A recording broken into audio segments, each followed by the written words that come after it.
What up? UFC 322, JDM versus Makhachev, bro. We got Take the Under podcast. How you feeling, man? I mean, JDM versus Islam, MSG, New York. This might be the best pay per view of the year. Yeah, I think so. I'd agree. I mean, Jack Della Maddalena, he's on an 18 fight win streak. He starts his career 0-2, you know, first two fights ever loses. Now he's on an 18 fight win streak. I mean, he's a crazy striker. We really like watching him. I mean, he's a dog. The way he beat Bilal Muhammad, is known for his wrestling and grinding people out. Jack Della Maddalena was able to use his uppercut feint to keep that at bay and kind of piece Bilal up on the feet, which I was honestly surprised with how good Bilal was, doing against a good striker like Jack Della Maddalena. But man, Islam's just he's another breed of fighter. He's a Yeah. Sambo. I mean, he takes you down. He's gonna grind you out. He's gonna do the Hamzat thing, but he has very good hands. He has good striking. I mean, we saw him knock out Volkanovski with a head kick. Something nobody expected. So, Yeah. man, this fight for me is crazy because I love both these guys. I mean, they're both very, very good fighters. They're both guys I really like watching. And they're very good at what they do. And I feel like it's whoever doesn't sway away from their game plan and let the other person's fight dictate where they're at is who's going to win this fight. And in my mind and my heart, I want Jack Della Maddalena. The odds, obviously, Islam. So I think I'm gonna have to go money line here, and I'm really hoping a Jack Della Maddalena KO. Truthfully, Mm. Yeah, man. And hey, if anybody can do it, it's JDM. He's on an yeah, no, 18 fight definitely. win streak. I mean, this dude, he lost his first two fights and then 18 wins. Yep, And, yep, they no, got him at definitely. great odds right now, too. The plus 230, but I don't know, man. Like I said, this fight it might be the best card of the year on paper. I mean, it's stacked to the brim. I think JDM's grappling is really underrated. We saw his takedown defense with Bilal. I mean, we saw Burns take him down 7 out of 11 times, but he almost won that fight. But until then, I mean, he got the KO, but at the same time, he had the broken arm really early in that fight. So to even come back and win that just shows me that like he doesn't really give up on himself. And I don't know, man. On top of that, he's a high level boxer. He landed at least 200 significant strikes on Bilal. I know Bilal had that whole game plan where he said that he was Canelo and he was going to show him that he can throw hands with him. But I know Bilal doesn't have that same takedown pressure as Islam. So I think Islam just on a different level. And I mean, I feel like if Bilal didn't take that approach, he might have won that fight. But I just see Islam getting this one down. I see him controlling him on the ground. And we saw JDM training with Craig Jones, subbing him. He looks great in training, but this is Islam, the number one pound for pound. I feel like this is gonna be like a chess match, back and forth, strategizing. Like you said, Islam, with that Volk fight, he kept on. He knew about Volk's surgery on that forearm. Kept Yep. throwing that head kick. Eventually got that knockout. I mean, he, their team is just really good at strategizing and prepping for camps like this. And I know JDM, he's really good on the. He's really good, man. He's tough. So I think Islam's gonna get it done, but I think he's gonna get it done by decision. Right, right. Yeah, no, I'd agree. I think it's gonna be a good fight. I really want to see, them both pour it out all on the line. I mean, if you uh, I mean, if you really look at it, they both put on exciting performances, and in a on a card like this, you want to have a good main event, and so I feel like they're gonna bring it. If a finish comes, a finish comes. If not, it's, I mean, that's how it's gonna be.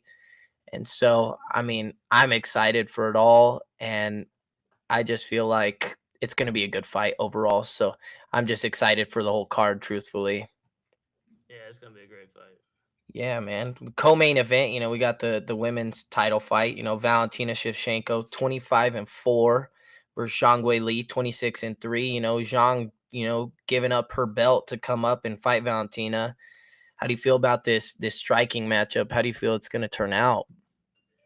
I mean, this this is the fight we've all been waiting for a long time. I mean, Weili versus Valentina. And this is a tough one. Both these fighters, all around great fighters. I would say they're the pound for pounds in women's history. Weili, she's been a decision machine lately, and Valentina, she fought at 135. I don't think Weili can fight that big. So I feel like Valentina just has like more tools in her shed, and the spinning back kicks, the side kicks. I think she'll be more aggressive at taking Whaley down. And I feel like she kind of needed to stay motivated. She's been going back and forth with Alexa Grasso the past 2 years. In her last fight with Manuel Fiorot, she was the underdog in that fight. So I think Yeah. fighting another champion who's a top three pound for pound in women's MMA right now, coming up from 115, trying to get double champ. I mean, right now, it's going to give Valentina the edge she needs. She'll work for the crucifix, keep the top control, win the rounds, and ultimately, I have Weili fighting her fight. So I feel like Valentina by decision. Yeah, no, that's kind of the exact same thing I said. I explained for myself. I used, for Valentina to use her kicks and her size, pressure Zhang Guili, who hasn't fought a big opponent like this. I feel like it's gonna be like the Joanna Jacek fight. Valentina's gonna use her size. She's gonna punish her where she wants, and I mean, she's big. Valentina's big. People don't She understand is, yeah. when you look at those 115 pounders, man. They're small, and Zhang was big for that weight, but man, when you come up in weight, it's different. It's a lot more that you have to bring in your game plan to make it well rounded, and to do that at a bigger weight, we don't see it very often in the women's division. So I just feel like Valentina's going to kind of put the fight where she wants it and kind of control Zhang Weili in this fight. We've seen Zhang Weili get knocked out by a head kick by Rose, and Right. Valentina's way more dangerous with those kicks. I mean, her kicks are lightning fast, and so I think it's going to be a great fight, just like the main event. But I'm willing to bet that Valentina pulls out a decision here, and my prediction was, or my bet that I was going to take on this fight is honestly Valentina money line. I mean, the odds aren't too crazy, so minus 135 isn't bad. So yeah, man, it's gonna be. I think it's gonna be a great fight. Yeah, man. And like I said, we've been waiting for that fight for a long time. But Very. next up, we got, I mean, this could be fight of the night. Sean Brady versus Michael Moraes. The welterweights 170 pounds. Sean Brady 18-1. Michael 18-0. I mean, how you feel about this one, man? Michael, he's really big for this division. Yeah, man. I really like this fight, honestly, and I agree with you. I think it's going to be fight of the night. I mean, Sean Brady, a grinder. He's gonna wrestle you. He's gonna try to do whatever he can to win out a fight. He's a dog. He's just gonna keep punching, keep doing everything he's got to do to win. But dude, Michael Morales he's a big dude. You see what he did to Gilbert Burns. I mean, nobody does that to Gilbert. Truthfully, we saw him go to war with the 185-pound champ Hamzat Chimaev. So Right. it's it's a tough fight for me to pick, but dude, I've liked Brady for a long time, and he's a guy I've been riding with since the beginning of his career, and so um, I'm gonna have to say that I'm gonna go with Brady money line. The odds on this on Michael Morales are, I mean, I love him for this fight. He's the underdog, and I mean, he's just on the come up. But I feel like Sean Brady's been in here and he's been up there, with some of those dogs. So I mean, I'm just I'm hoping for a good fight, but I got Sean Brady money line, probably decision. I don't see him getting a finish. Yeah, I don't see him getting a finish either. And I mean, 18-1. He's been doing it for a while. I mean, he's only lost to Bilal. At 32 years old, Michael Morales, 26 years old, 6 foot, 79-inch reach. So he's got the height advantage. He's got the reach advantage. I mean, honestly, bro, some people just have a different type of power in their hands, and they touch you, and you just go out. And when Michael Morales finds your chin, like you just go to sleep, and he's proven that fight after fight. So not only that, he's huge for the division, and I mean, I don't know if you know, but his mom like was training him in judo since he was 5 years old. and she's a third Dan Judo black belt, and she competed internationally. And then he switched to wrestling at 14. So the first half of his life, like he's really only been grappling, and he barely shows that part of his game. So I'm not really scared for him to go to the ground with Brady. And honestly, like I think Rise is gonna land on Brady. I think Bilal broke Brady, and he couldn't finish Burns on a 4-fight losing streak.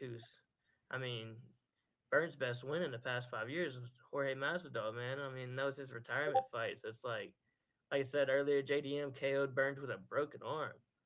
And then I don't know, like we're gonna get to Leon Edwards next, but Leon looked like absolute.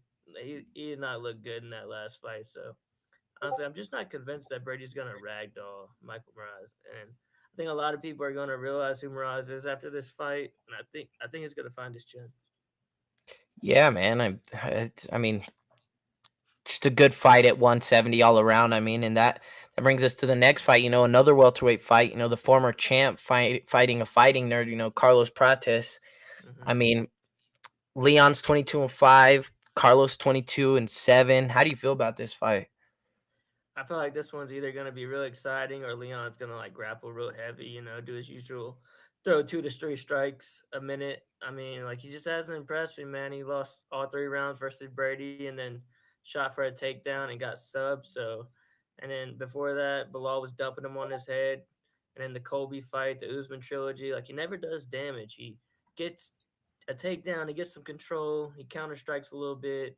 Leon Usman too. He got the lucky head kick from hell. I mean, we saw it live in Salt Lake City, and I Mm. mean, it was crazy. I mean, even the Nate Diaz had him rocked, and I feel like the narrative is that he's finally fighting a striker, and he's been fighting wrestlers his last 5 fights. But I think that's worse for him. I think Prates is going to come out, let his hands go, and it's a big opportunity for Prates. He's been knocking everyone out, coming off that insane knockout of the year candidate versus Jeff Neal. I mean, he even had Ian Gary running on skates in round 5. So I think Prates, I think he's coming off momentum. I think he's going to get the knockout. No, yeah. I mean, that's what I put in my notes. I think Pratis is going to be on the front foot. I think he's going to be walking Leon down, and I think even in the grappling, I didn't. Um, much of much of Leon's game is not, to be on the ground. He knows how to take you down. He's okay there. He's willing to be there, but he doesn't have anything that's dangerous on the ground. I don't see him submitting Carlos. I mean, Ian Gary couldn't. And Right. Ian Gary was in Brazil training for that. That's what he was. I mean, he's been out there for a while, and so it's to me. I feel like there's nowhere in this fight. I feel like Carlos will be in danger. I feel like he just has the tools, and he's young, and he's on the come up. He had the Ian Gary loss, but like you said, he had Gary running on skates. And that was late He in the did. fight when everybody thought there was no chance for Carlos to even be in it. Yeah, So they call him a I think, cigarette smoker. yeah, yeah, smoking cigarettes all the time. So I think Carlos is gonna either find the finish, or he's gonna kind of just put the pace on Leon, and Leon's not gonna find an answer to it. So yeah, honestly, I have Carlos Pratis money line. Yeah, man. Hey, we agree on that one. Well, and then we got lightweights: Benil Dariush versus Benoit Saint Denis, 23-6 versus 15-3. Big thing here, the age gap too. Got Benil 36, Benoit 29. Benoit coming off of a nice 2-fight win streak. Benil coming off of finally he beat Moicano his last fight. What are you thinking?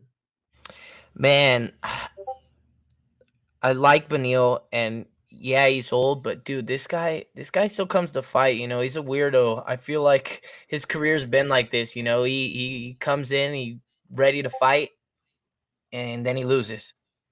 Then he comes in, and everybody's like, "Oh, Benil's washed. He's done," and then he wins. Hmm. And so I'm looking at this fight, as like, is this BSD gonna be the one that's come out his last 2 fights and kind of put it on people?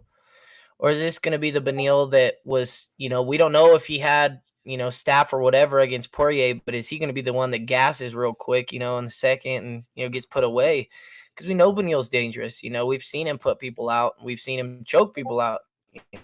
So for me, just just because I've rode with Benil for so long, I think he has a versatile game, just like BSD does. But I feel like Benil's a little bit more experienced in these high end fights, and I feel like Benil might be able to pull something out here. Mm. And man, I feel like Benil's gonna find a way to get it to the ground somehow, and possibly choke him out. And so I got Benil money line at plus 150, but man, I think this is also going to be another dog fight. Yeah, I mean it's almost even, but plus 150, that's good odds. Yeah, I don't know the last time Benil's gotten a submission, but I know he is getting a little bit older, and yeah, he's great at jujitsu. But man, this is Benoit Saint Denis, the God of War, the Special Force Trooper. Like this dude, Hmm. he's entering his prime. I feel like he's 29 years old, and people forget, a year and a half ago, this guy almost finished Dustin Poirier, and then got dominated by Moicano. I think Benoit he's on the uphill now, and Benil's kind of more on the downhill. I feel like Benil's chin's kind of going too.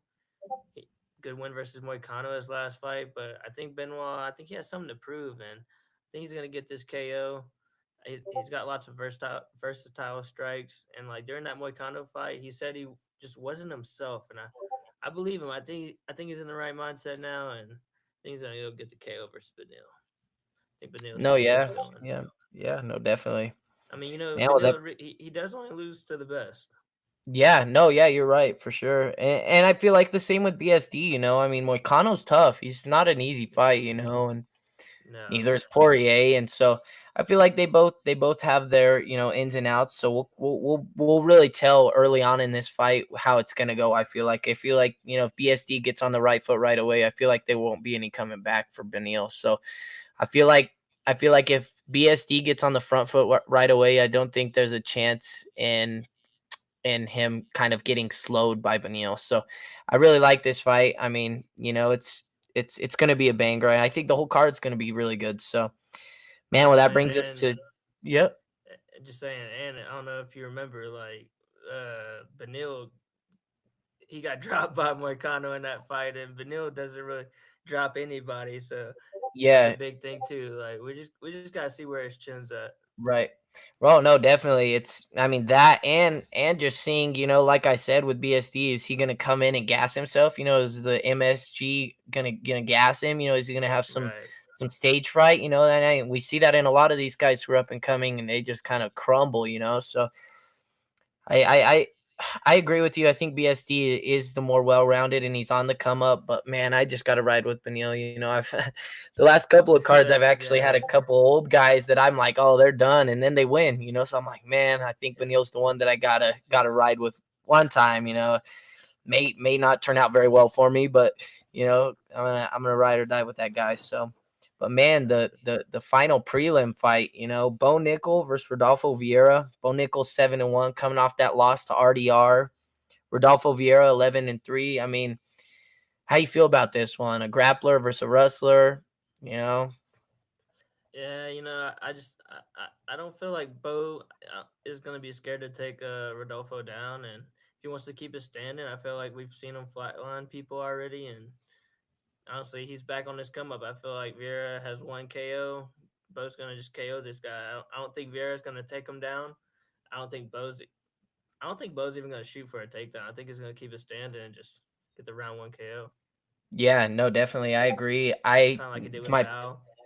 Yeah, my pick was for this fight was actually just Bo Nickel by finish. The odds were even good for just that. That could be KO, sub, whatever it is. It's, Good. it's actually at or when I checked, plus 225. So, I mean, it's really good odds. And so I just think Bo Nickel's kind of gonna have his way. He's a Colorado boy too. He's from Rifle, Yeah. born from in Rifle. Moved to Texas and did his wrestling thing out there. But I Yeah. Went to mean, Penn I just feel like State. he's gonna flatline this dude. Yeah. It's gonna be fun, but man, another middleweight clash right after that one. Roman Kopylov, 14-4 versus freaking RoboCop, 17-6. Gregory Rodriguez. I mean, that man's got some power. So how you feel about this one? Yeah, there's a lot of power in this matchup. I mean, this could be another fight of the night, man. There's so many good fights on this card. That's what I was saying earlier. Like this could really be the card of the year. But RoboCop, he's a favorite on the show. I've yet to see a boring fight from either of these two, and straight action. And I just don't see it any different here. They might have to hand out, like I said, a couple extra fight of the nights. RoboCop, he definitely has a grappling advantage. Whether he decides to use it is like what we're gonna see. We're gonna see how good RoboCop's fight IQ is in this fight because he's been standing his last two fights, and I mean that was a war with Jared Cannonier going back and forth. They both had two knockdowns, and I wondered how that damage would do on him and how it would wear on him. But KO Jack Hermanson so easy in round one. His last fight dominated it.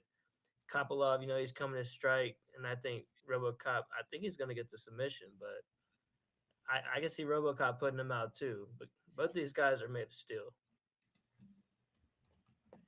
Yeah, man. I think it's. I mean, just like we said with the rest of the card, I think it's just gonna be. I mean, a fun card all around. I mean, this fight, just because of looking at Roman's early career, he's head kicking people out, and I mean, Yeah. and Rodriguez is flatlining people. So I think we're in for a good finish in this fight. I mean, but I also could see it being a banger, like Jared Cannonier and RoboCop was. So man, I think it's just going to be a good fight overall. And man, we've got a couple of middleweight fights, that look really interesting, even in the rankings. To find a spot in the rankings or make top 15 somehow. Being that mix up there. So Right. Yeah, man. Then we got the 125ers. We got Aaron Blanchfield versus Tracy Cortez, 13-2 versus 12-2. What do you think? man, I like Blanchfield. Hmm. She's a grinder. She's coming off that win over Rose, and I mean, I don't know. I like Rose a lot. She's one of my favorite fighters from the women's division, and so that fight was a little tough for me. And so I just think Erin's gonna kind of have her way in the grappling. I think she's gonna take Tracy down, kind of put the fight where she wants it. She's not gonna allow Tracy to get her boxing going and just kind of slow the fight down. I don't see it. I mean, I could see a finish, but I think it's gonna be one of the more, controller, put her where she wants to fight, get a decision. I don't know if she could finish Tracy on the ground. I may be a finish late, but I just think Aaron Blanchfield's gonna point her out in this fight. I don't really see her having the knockout power to or the hands better than Tracy Cortez to put her to sleep. So I think Aaron Blanchfield's gonna use her grappling or wrestling to kind of keep Tracy away from what she can do on her feet, piecing people up. So I have Blanchfield money line minus 258. I just think she's gonna kind of slow the pace down and probably just ragdoll her honestly on the ground. Yeah, it's a good one to add to the parlay. Like Blanchfield, she fought Fiat too early. Now she's 26, and like when she gets on top of you, she dominates. And I think when she gets Tracy down, she's not really letting her up. Her Rose fight was kind of a shocker for me because I had Rose, and Rose was clearly winning the first two rounds, and then Blanchfield Yep. just comes out the last three rounds and huge live underdog. Like she's definitely champion material. Like I said, I think she was just too young. And also that last fight, I think she has a huge chip on her shoulder after that maybe Macy Barber because Macy Barber pulled out while she was literally in the octagon. And Yeah, obviously there were standing in the medical octagon. conditions and everything with that. But I think that just really sets a fire under you. And so I actually think that she could get the sub on Tracy Cortez or maybe even just ground and pound her out in the crucifix. But I think she's about to work her way to a title shot soon, especially with how the 125 division's going right now. No, definitely. I think this fight plays a role, especially in that division. I mean, you lose. I mean, you don't have many fights to make in that division. There were kind of two girls running the divisions, and now they're fighting for the title. So it's kind of like, kind of just got to Yeah. get whoever's next in line now. So, but man, I mean, that brings us to the next one, an up and comer, and Malcolm Wellmaker, 10-0 versus Cody Haddon, 8-1. Man, how you feel about this one? I mean, these are two prospects, obviously, like you said, last minute replacement for Wellmaker, but Cody Haddon is no joke, man. I mean, his only loss is to Steve Ersic in the regional circuit. I'm pretty high on Wellmaker. He's got hella power, and he KO'd my guy Cameron Simon. KO'd Chris Motino. I mean, I think he's on the come up, and this is like a really underrated fight, kind of under the radar. But I think this one's gonna be a banger, and I think Wellmaker's gonna find Haddon's chin. Like he drops his hands a little bit too much, so I'm putting on him to either put Haddon out or drop him on the mat and get the TKO. Yep, yep. No, I'd agree. I mean that check hook is insane. I mean, we saw Montino eat hundreds of strikes to Sean O'Malley, and the ref stopped it, but like it's nothing like the Wellmaker KO. He walked into that check hook and it was night night. He went out, and Wellmaker's Yeah, done it man. twice now. People know it's And coming. It's like the Conor McGregor left hand, straight left. It's yeah, coming, but what are you gonna do to stop it? 135 pounds too. Like Yeah, yeah, and he's just got crazy knockout power, and I mean, the guy, he quit his day job after getting his 50K bonus to actually pursue this. That just shows, he was doing it, just on the side and finding time to do it, and now he's really dedicating his life to it. So, I mean, I think he's going to be a different well maker. He's really been putting the time in, and I think he's going to find Haddon's chin. Like you said, Haddon's only loss is to Ursig on the regional scene, but man, Wellmaker's, yeah, I mean, he's different with that power, especially like we said, 135 pounds. He's a light guy. You usually see a lot more output rather than power, but this guy can do it both. So I think he's gonna find the chin and get the finish in this one. yeah, I agree. And then we got the 185ers, Gerald Milchart versus Kyle Dawkins. I mean, Gerald Milchart, this dude's 37 and 20, 37 years old. Like, he literally has, this is going to be his 58th fight. So, experience is definitely on his side. Kyle Dawkins got cut from the UFC and won four in a row. And now he just had that crazy win over Michelle Pereira. What are you thinking on this one, man? Yeah, man. I don't know. Mearshart's so hard to pick in any fight. The guy is so hit and miss. The Hmm. last couple of fights I've seen him win, he's getting destroyed and he pulls out a sub. Yeah. And Just I'm like just Paul like, Craig.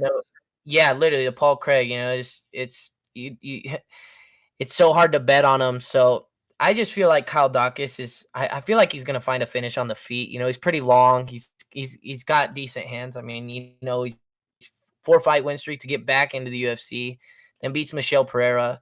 I don't see a way where Mearshart wins. I I I would hope Kyle Dawkins is smart. If he puts him down, knocks him down, let him up. Don't don't go to the ground unless you can take his back and put him away. I feel like you got to know the danger with Mearshart because that is how he's been winning a lot of his late fights. Late in his career is he's getting pieced up and then he chokes you out or he Right. triangles you. Somehow finds a submission. So I think Kyle Dawkins just has to be smart when pressuring Mearshart. K or sub. It's just, man, the danger's always there. It's MMA. There's puncher's chance, but man, Mearshart's chin is not something that is very talked about because it's terrible. So I'm gonna go Kyle Yeah. Dawkins by finish at -130. Yeah, man, and like Gerald, he's really the gatekeeper. I feel like, and Kyle Dawkins, I feel like is entering his prime too. I like Kyle and his brother Chris, but both of them were cut. Kyle went on that 4-fight win streak, turns to the UFC, and I mean, he didn't just finish Pereira; he finished Pereira at 43 seconds. So I mean, kind of shows that he's like back. He's motivated. I mean, this isn't the same guy who was fighting Phil Halls years ago. And like Yeah, we said, GM3, his chin is just gone. I mean, he's on a 3-fight losing streak, and I feel like if Kyle can do that to Michelle, he can do this to Gerald, no problem. So I feel like he should finish this fight by KO in the first round, yeah, man. pretty early. I think we kind of agree on that one, and I put Kyle as one of my locks for the night, and I mean, I just like you even said, you know Pereira's been, he gets hit a lot, and he usually can eat it, but Doc is, put him out, and so yeah, man, I think it's gonna be, a one and done, or Kyle Dawkins is gonna put the pause on him and put him to sleep. So, but man, that brings us to the next one. Pat Sabatini, 20-5 versus Chepe Mariscal. Pat Sabatini, his loss in the UFC is to Diego Lopez. Hmm. I mean, Chepe's 3-0. How do you feel about this one?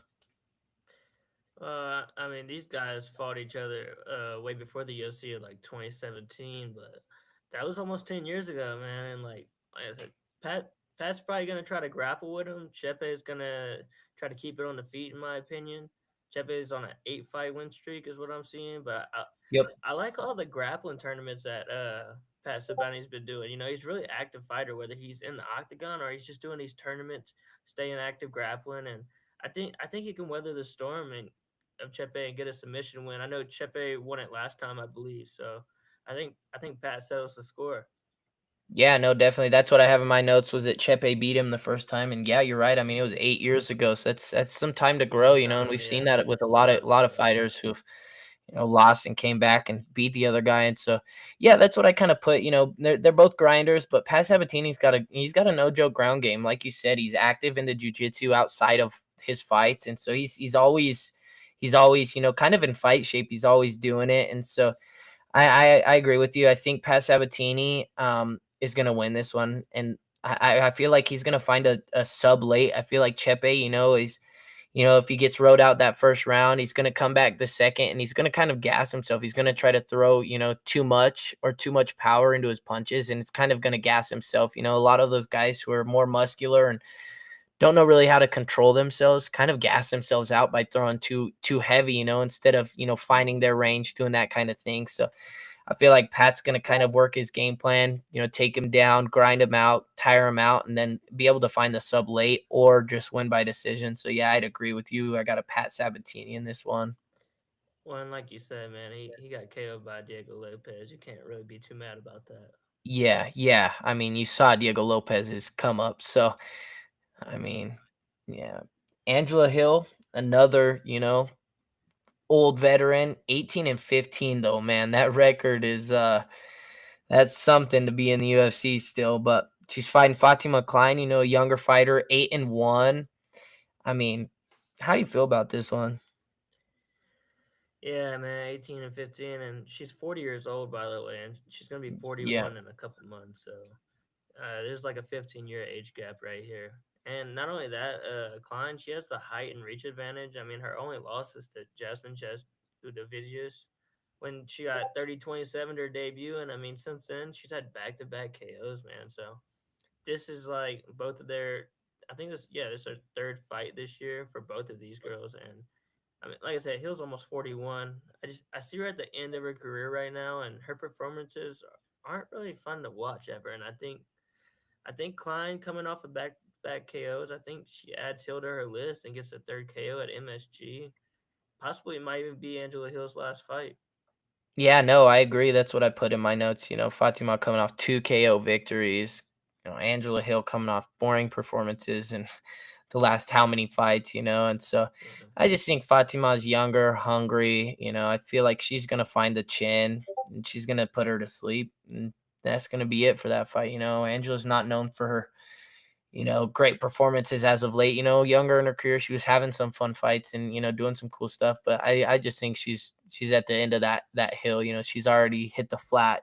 So I think she's ready to step out the door, and at least I would say that.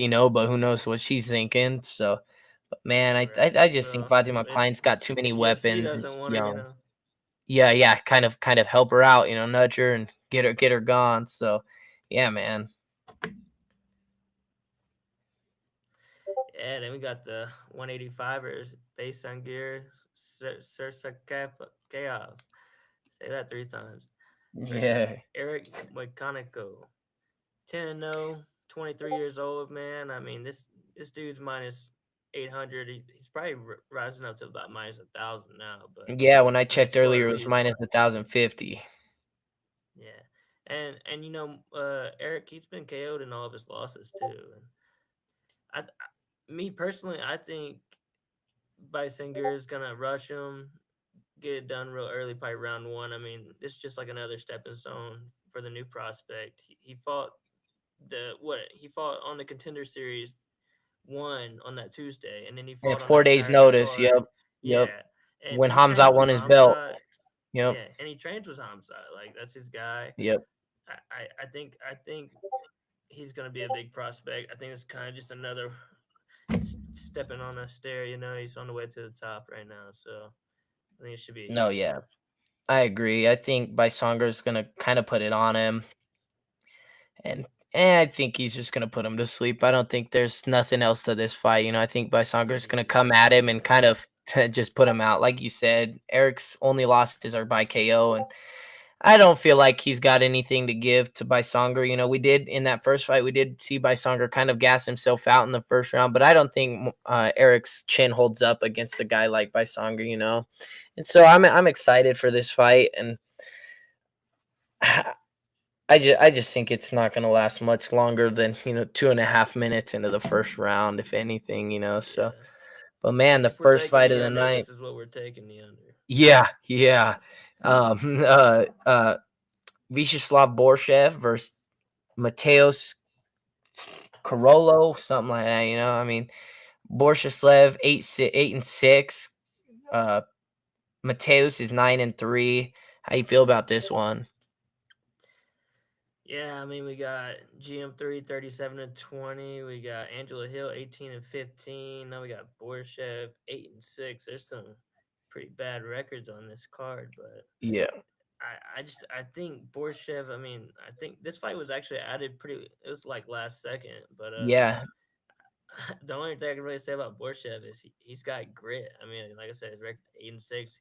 He has terrible takedown defense. I mean, he is fighting dogs. He fought Tom Nolan, Terrence McKinney, Chase Hooper, but the guys that he's beating, they're already cut from the UFC. So that tells you a lot right there. I know Camilo's a younger fighter. He had Gabe Green in trouble for a second. Maybe the bright lights got to him in his debut. I don't know, but I don't see him losing to Borshev. And I feel like Borshev, he's kind of fighting for his job right now because, in my opinion, if he doesn't come out aggressive and put on a good fight, win or lose, he's probably going to be cut. But I feel like that's going to work in Camilo's favor, and I think he gets the submission. yep. I have him by submission or decision. And I just think he's kind of gonna catch Borshev, like you said. He's kind of on that. You win, you lose. You're out of the UFC. So I feel like Yeah. he's gonna get himself into some trouble, and that's gonna be it, man. And I just I don't see much more to that fight. I think Borsev's a grinder, but like you said, we saw him get put out by Terrence McKinney. I mean, it's just been downhill. So. But man, that's UFC 322. I think it's going to be a good card. I think It's going to be a great card. overall, it's just going to be fun. It's going to be good watches. So I'm ready. So, what do your take the unders for the card, So my take the under lock of the night is going to be Michael Morales. Michael Morales? Yeah, my I take think the he's about under. to. Yeah. I think he's just about to show everybody who he really is. Yeah, no, I mean, like you said, he is a big 170 pounder, and I think that Underrated fight's going to grappler. be fun. And so, man, my take the under is actually Beneil Dariush. He's not my lock, Hmm. but I just think he's got some tools that he can use to pull out a gritty win. I don't think it's going to be very good looking for him. I think he is going to get caught. I think he's going to have to kind of go through the fire to pull out the win in this one. And then my lock of the night, I think I have Gregory Rodriguez, RoboCop. I think he's just got the power in the fight, and I feel like he like his fight with Jared Cannonier, it just shows that he's able to stay in there in a war. I mean, Kopolov's been grinded down and kind of tore up in some of his fights. So, yeah, man, I think that's my lock is Gregory Rodriguez, and man, I'm just excited for this card. Yeah, I'd say my locks are going to be Islam versus JDM to go over 3.5 rounds, and Aaron Blandfield 2-leg parlay. Yep. No, definitely. Yeah, man, and that's Take the Under podcast UFC 322. Make sure you follow us on Instagram. Take the Under.